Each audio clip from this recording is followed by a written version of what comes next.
Just knock it down. It's an eyesore. That's what the city inspector muttered, barely glancing at the aging structure as he waved a clipboard. He gestured toward the garage like it was junk waiting to be cleared. The man standing beside him, graying, silent and steady, didn't argue. He simply removed a tarnished key from his ring and passed it over with hands that once repaired helicopters under fire. No one asked what was inside that old garage. No one knew it held decades of service, military decorations, dusty photos, and a Pentagon letter that hadn't seen light in years. But the next morning, when a decorated general in full dress blues stepped onto city property with a convoy behind him, everything changed. If you believe in honoring the quiet sacrifices of those who served, type respect in the comments.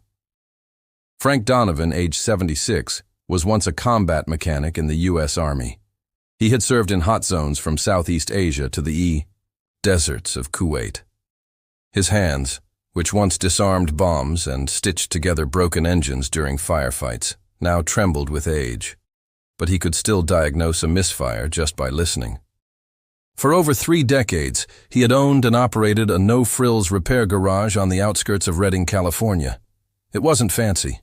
There were no digital readouts or glossy counters, but it was real, reliable, a place where broken things were fixed with skill, not salesmanship. The painted sign above the roll-up door read, "Valor Garage," in faded stars and stripes. He never charged veterans a dime.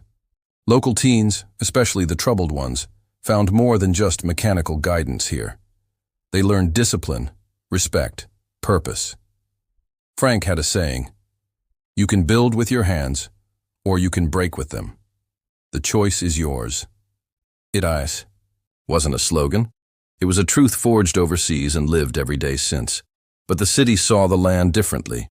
Where Frank saw memory and meaning, they saw square footage for redevelopment. It was a Monday morning when the city truck arrived. The official who stepped out had perfectly combed hair, polished shoes, and no understanding of what lay behind that metal door. Rezoning ordinance. "This lot's now commercial priority," he explained, eyes already on his watch. "You've got till Friday to clear out. It's all official. Public notice was posted weeks ago." Frank stood quietly, shoulders squared. His companion, a gray-faced German shepherd named Duke, let out a soft whine. He sensed something was wrong. On Tuesday, the demolition team arrived to prep the site. Hard hats, clipboards, and chuckles filled the air. One man laughed at the rusted signage and asked, "How is this dump still standing?" Frank said nothing. He opened the door and let them look. Inside was a space so meticulously kept it looked more like a museum than a garage. Tools were placed with military order. A corkboard was covered with photos, young faces in uniform, most of them long gone. Medals were framed, but none displayed with vanity. Blueprints still sat where Frank had left them, dog-eared and oil-smudged. A box labeled Unit 412 Baghdad sat untouched on a shelf. None of them asked. One guy even snapped a selfie in front of the building. "Getting ready to flatten Grandpa's fort," he joked. Frank watched in silence. He didn't protest. He simply locked the doors, patted Duke's head, and turned over the keys. It was done. That night, he sat alone in the modest trailer tucked behind the garage. On the table in front of him lay a letter he hadn't touched in years. The paper was creased and browned. It was handwritten, signed by a young lieutenant whose squad Frank had pulled out of a fuel line fire near Fallujah. "Because of you," the letter read, "my team went home. Some debts can't be paid with medals." Frank's eyes drifted to the photo taped to the wall above his desk. 6 men in tan fatigues, standing together with ash still on their gear. Only 3 had made it home. His own face had aged, but theirs stayed frozen in time. Young. Whole.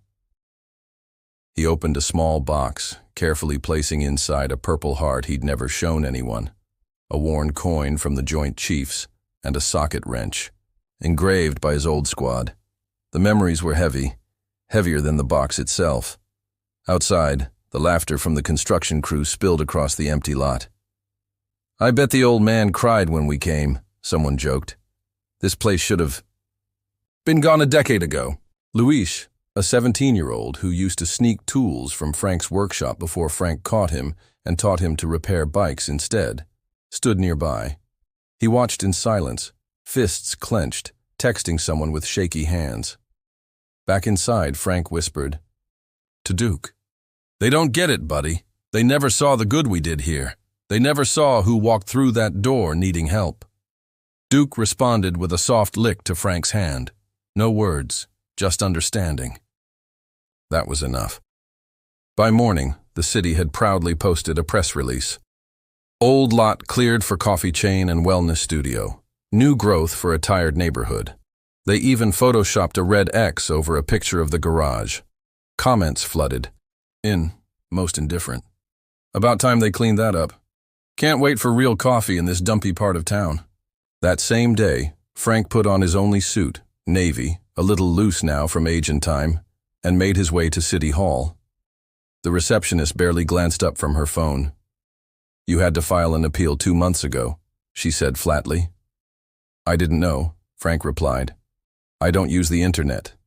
"Not our responsibility," she said, scrolling again. "The system's the system." Frank nodded and turned to leave. His back was still straight, but the defeat was plain. At home, he opened a journal and pulled out one final envelope. It was from the same young lieutenant, now Major General Thomas Grayson. The last line read, "If you ever need anything, you call. You saved my life. That doesn't expire." Frank's hand hovered over the rotary dial. He'd never cashed. In a favor, never asked for thanks. But this wasn't about him anymore. It was about the vets who had no place else to go. It was about kids like Luis who needed something steady, something real. He picked up the phone and dialed. "Office of General Grayson." A sharp voice answered. "This is Master Sergeant Frank Donovan. I served with the General in Desert Storm." Silence. Then, "Please hold, Sergeant. You're to be patched through immediately." The next morning broke clean and cool. The construction crew was already on site before the sun had fully climbed. They laughed among themselves, sipping coffee from paper cups, engines humming in. The background. One leaned against a backhoe, phone in hand, joking about how good the before picture would look once the garage was reduced to rubble. Then everything changed. 4 black SUVs with tinted windows and federal plates rolled down the narrow street. They moved like they were on a mission, stopping in perfect formation at the curb. Doors opened in sync. Uniformed military personnel stepped out with practiced efficiency. And then, from the lead vehicle, emerged a tall man with silver stars on each shoulder. He wore full dress uniform, sharp, polished, commanding. Major General Thomas Grayson had arrived. Frank stood near the old mailbox, Duke at his heel, as if nothing unusual was happening.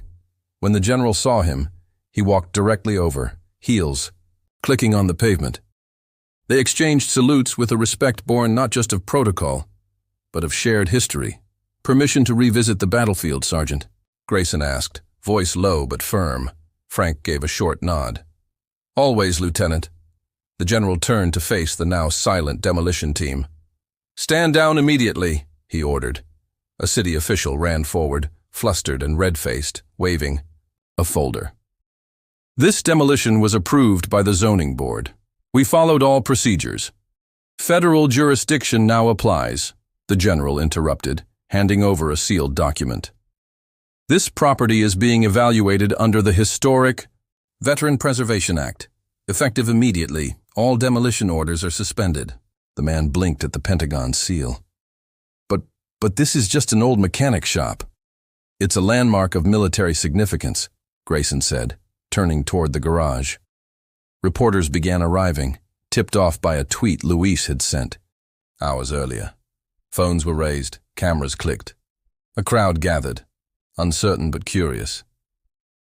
Grayson stepped up onto the concrete stoop of the garage, addressing everyone without needing a microphone. His voice carried. "In 1991, during Operation Desert Storm, I was a green lieutenant with no clue how close I was to death. My unit would have perished in a fuel line ambush if it weren't for the man behind me, Master Sergeant Frank Donovan. He crawled through fire and live ammunition to repair what none of us could. He gestured behind him. This building, right here, is where he rebuilt more than engines. He trained teenagers to work with purpose, taught veterans how to find peace in grease-stained silence. This garage saved lives. The demolition crew was quiet now. One of them removed his hard hat and pressed it to his chest. Luis stepped forward, pushing through the crowd, voice shaking with emotion. He taught me how to fix a chain on my bike. Didn't ask for anything. Just told me to pay it forward. A young mother stepped up next. Her baby shifted in her arms. He rebuilt my husband's wheelchair ramp. Wouldn't even take gas money. An older woman, eyes rimmed with age, wiped a tear from her cheek. When my son died overseas, Frank was the only one who didn't say something stupid. He just sat with me. General Grayson listened, then lifted a plaque from his case. A gleaming bronze rectangle embossed with the Department of Defense seal. As of today, this garage is recognized as a federally protected historic site, he said, for exemplary service in combat and in peace. Applause rippled through the crowd. Reporters shouted questions. The city official backed away, already dialing someone on his phone. Frank didn't move much. He just placed his hand gently on Duke's back, eyes glossy but proud. They laughed when I gave them the keys, he said softly, voice cracking. Called it a pile of scrap. The general placed a firm hand on his shoulder. They won't laugh again, Chief. That I can promise you. As the crowd swelled and news vans parked along the street, a reporter asked, "Is this even legal? Can the military override a city zoning order?" The general turned with a faint smile. When it comes to honoring heroes who saved American lives, yes. The law finds a way. By noon, the story had gone viral. Sanctuary Garage trended across platforms. Veterans across the country shared memories of similar spaces, places that weren't just buildings, but lifelines, places that kept them going when nothing else did. Meanwhile, Frank sat inside his garage with Duke beside him, away from the noise. The scent of oil and old metal filled the air. To him, it felt like home again. Safe. Whole. 1 week later, the city staged a public ceremony. The mayor, who had signed off on the original demolition, stood beside Frank. Her speech was handwritten, and her expression was solemn. "We failed to look deeper," she said. "We saw a structure, not a story. Today, we begin correcting that mistake." The garage had been repainted. A fresh American flag waved above it, crisp and new. Veterans in uniform and civilians with handmade signs lined the block.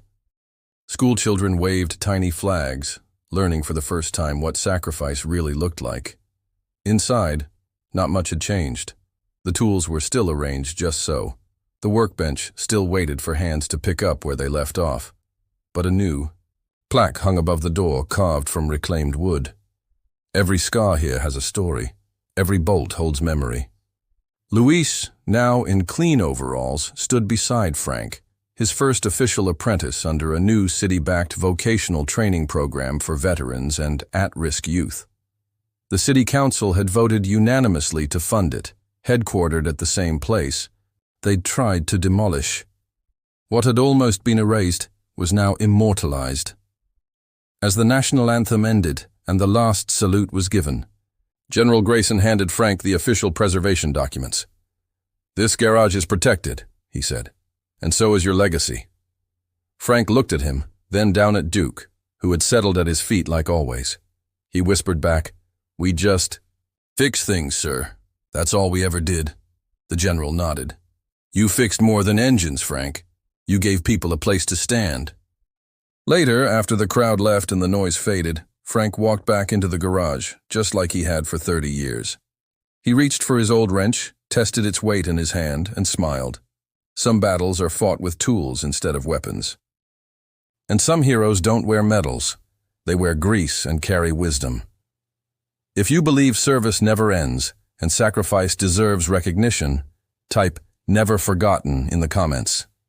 And don't forget to subscribe for more true stories that remind us what honor really looks like.